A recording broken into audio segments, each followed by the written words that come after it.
వాక్యానుసారంగా నడిచినది. It's the fourth statement that Jesus made on the cross, శిలువ పైన 4వ మాట ఆయన మాట్లాడింది, which I would like to title as forsaken, not forgotten, విడవబడింది కానీ మర్చిపోయినది కాదు. which still speaks to our hearts today.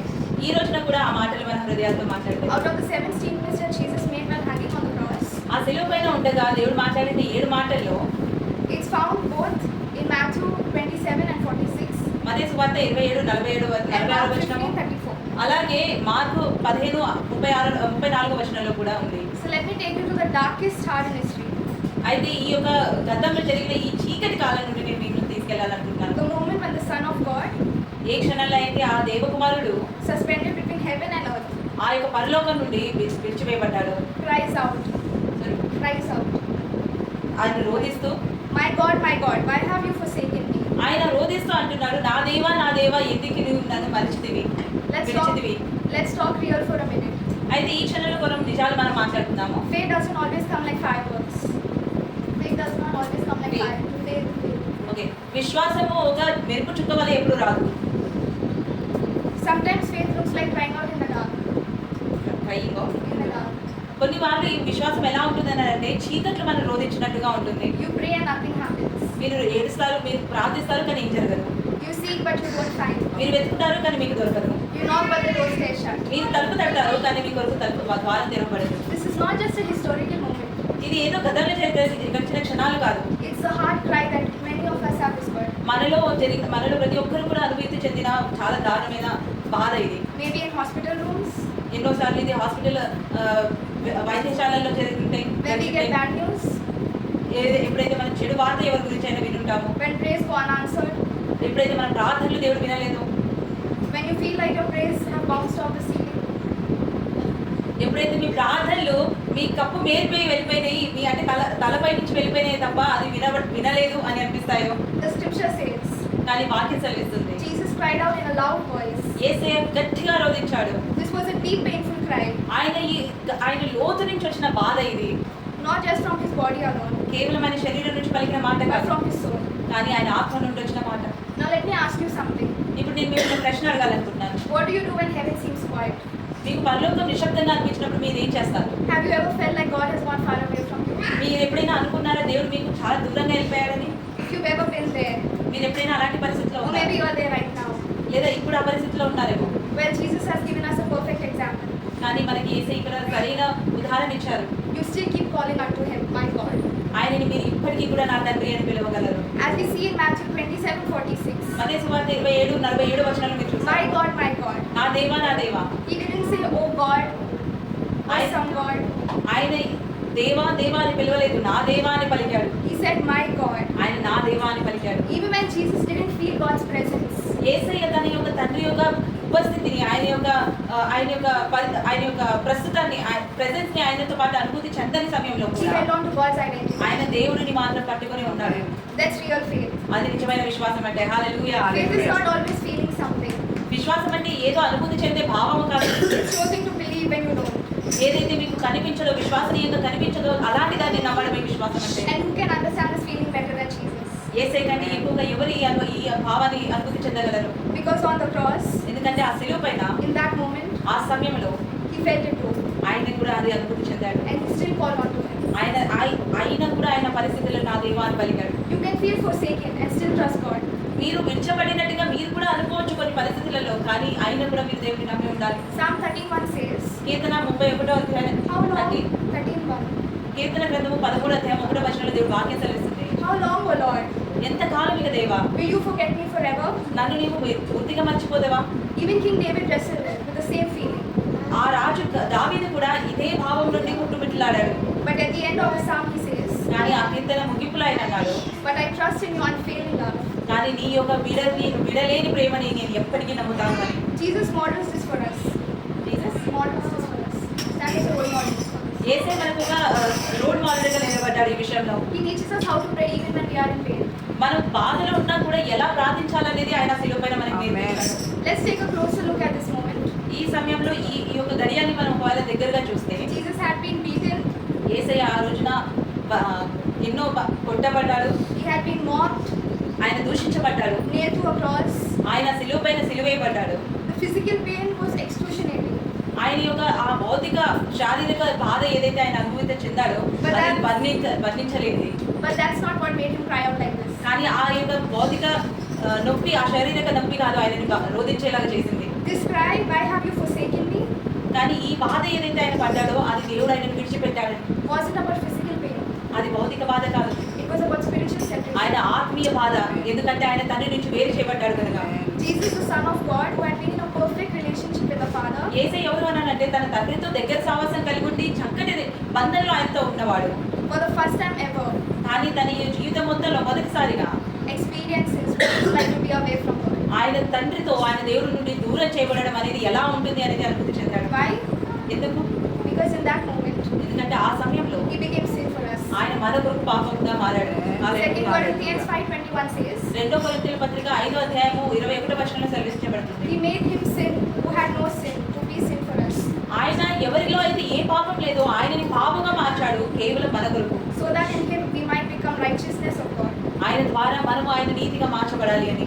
He carried the full weight of our sin, మన యొక్క పాపపు భారం అంతా కూడా ఆయనే మోసాడు. past, మన గతంలో చేసిన పాపము, present and ఇప్పుడు future. చేసిన పాపము, భవిష్యత్తులో చేయబోయే పాపము. And in doing so, అలా చేస్తూ he bore the judgment that we deserved. మనం ఏ జడ్జ్మెంట్ అయితే మనం పాస్ అవ్వాలో దాన్ని ఆయన తన పైన మోసాడు. Isaiah 53:5-6 says, యెషయా గ్రంథము 52వ అధ్యాయము 53వ అధ్యాయము 5-6 వచనాల్లో దేవుడు వాక్యం సెలవిస్తుంది. but he was pierced for our transgressions, ఆయన మన he was crushed for our iniquities, and the punishment that brought us peace was upon him, and by his wounds we are healed. ఆయన మన కొరకు విరిగి నలిగివేయబడ్డాడు. మనం పడవలసిన బాధ పాపం యొక్క శిక్ష ఆయన అనుభవించాడు. ఆయన పొందిన దెబ్బల చేత మనకి స్వస్థత కలిగి ఉన్నది. This wasn't a breakdown of relationship because Jesus sinned. It wasn't a breakdown of relationship because Jesus sinned. God the Father didn't break his relationship with Jesus. Okay. తండ్రి అయిన దేవుడు తన యొక్క బంధాన్ని యేసేతో విడదీసుకున్నది యేసే పాపం చేసినందుకు కాదు. He was sinless. ఆయన పాపం చేయనివాడు. It was our sin that was placed మన on him. పాపము ఆయన పైన మోయబడింది కనుక ఆయన పాపముగా మారి ఆయన తండ్రి నుండి వేరు చేయబడ్డాడు. God the Father turned his face away, not out of hatred, but out of holiness. Turned his face away, not out of hatred, but out of holiness. తండ్రి అయిన దేవుడు తన కుమారుని యేసు నుండి తన ముఖం చాటేసుకుంది పాపం వల్ల కాదు, తన పైన ఉన్న పాపం వల్ల కాదు, కానీ తనలో ఉన్న పవిత్రతని దాచివేశాడు. That's the depth of his pain. ఆయన యొక్క నొప్పి అది, ఆయన యొక్క బాధకి లోతు అది, And much more, that's the depth of his love. ఆయన యొక్క బాధకి లోతైంది ఇంకా ఏంటి అని అంటే ఆ బాధకి కారణము ప్రేమ. The తన తండ్రి పక్షాన ఉన్న ప్రేమ. cross was in the end. ఆ సిలువ కాదు ముగింపు, The tomb wasn't final. ఆయన యొక్క సమాధి కాదు ముగింపు, Resurrection was come. కానీ ఆయన తిరిగి లేవడమే ఆయన నిజమైన ముగింపు. There's something more powerful. ఇక్కడ ఇంకా శక్తికరమైనది ఒకటి ఉన్నది. When Jesus cried out, my God, why have you forsaken me?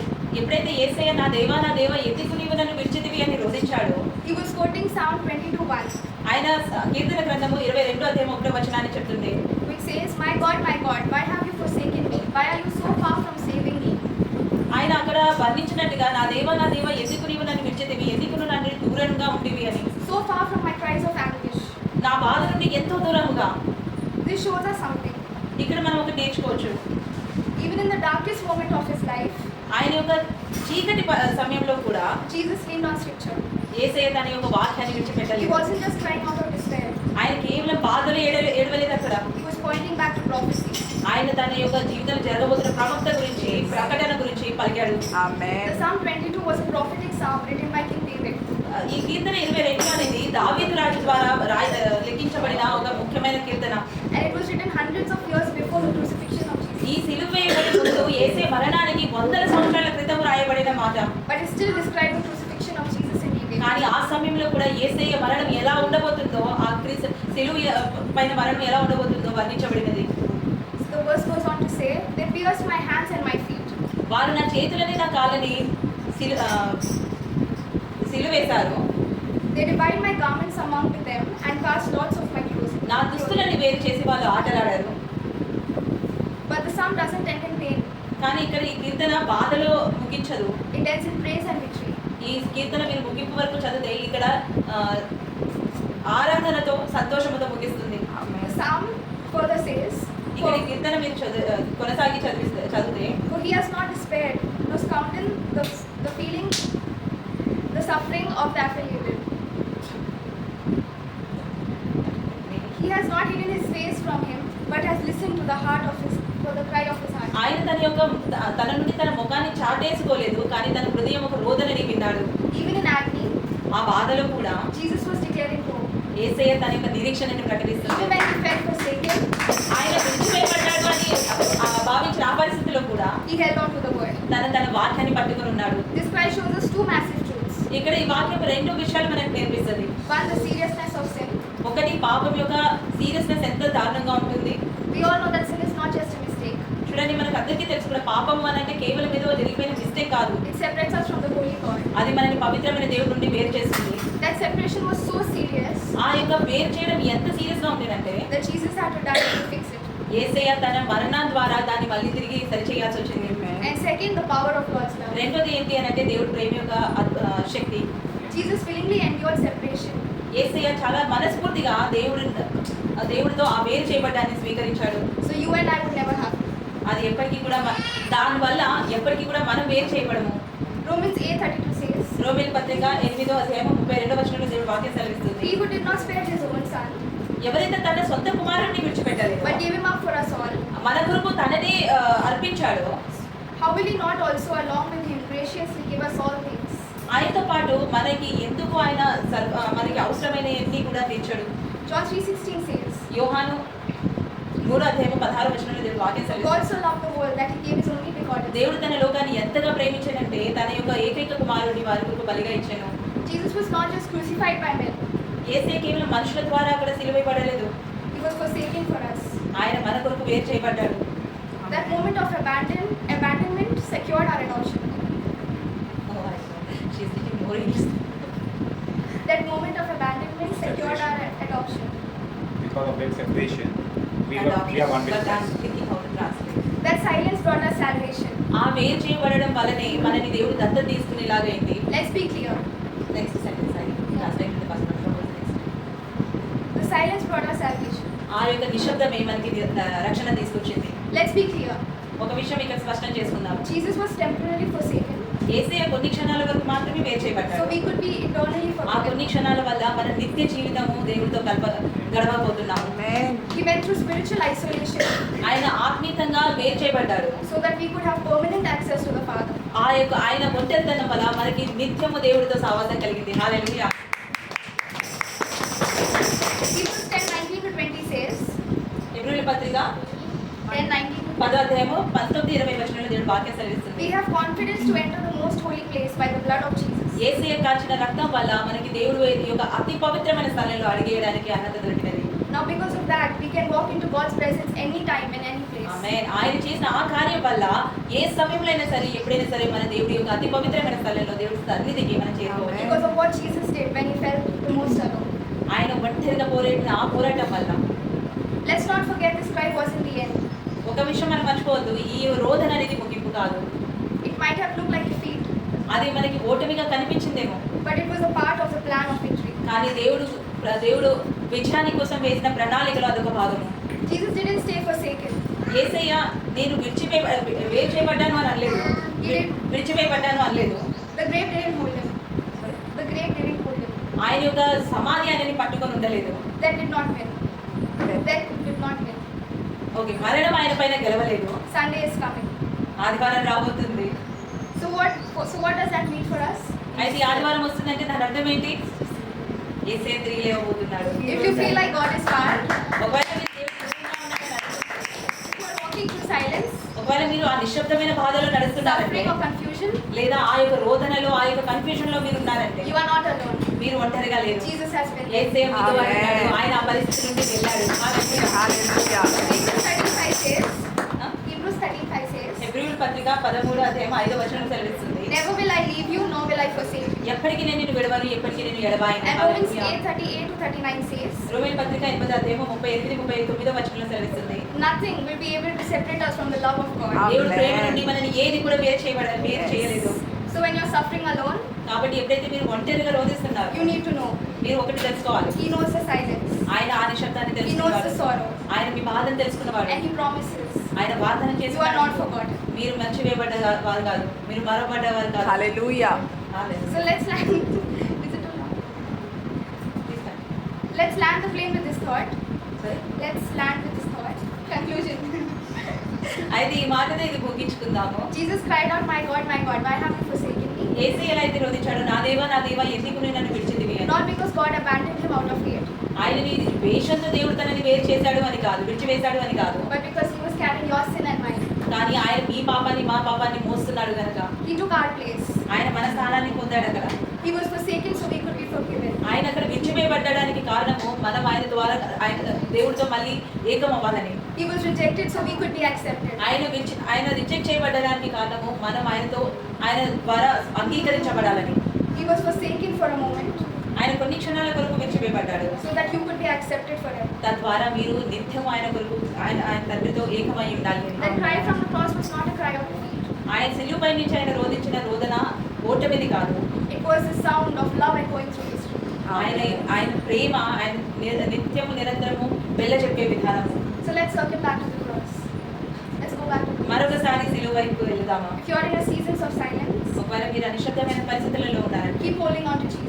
యేసుని పట్టుకొని ఉండండి. Jesus understands. ఎందుకంటే ఆయన అర్థం He చేసుకోగలరు. walked through it for you. ఆయన మీ కొరకు అది ఎప్పుడూ అనుభవించున్నాడు. If you feel far from God, ఒకవేళ మీరు దేవుడి నుండి దూరంగా ఉన్నట్టుగా మీకు అనిపిస్తే you don't have to stay that way. మీరు అనుభూతి చెందాల్సిన అవసరం లేదు. Jesus closed that gap for you. యేసయ్యనే మీ కొరకు ఆ ప్రయాణాన్ని కొనసాగిస్తాడు. And if you've never given your life to Him, ఒకవేళ మీరు ఎప్పటికిప్పుడు మీ జీవితాన్ని ఇప్పటిదాకా మీ జీవితాన్ని today is your day. ఈ రోజున మీది.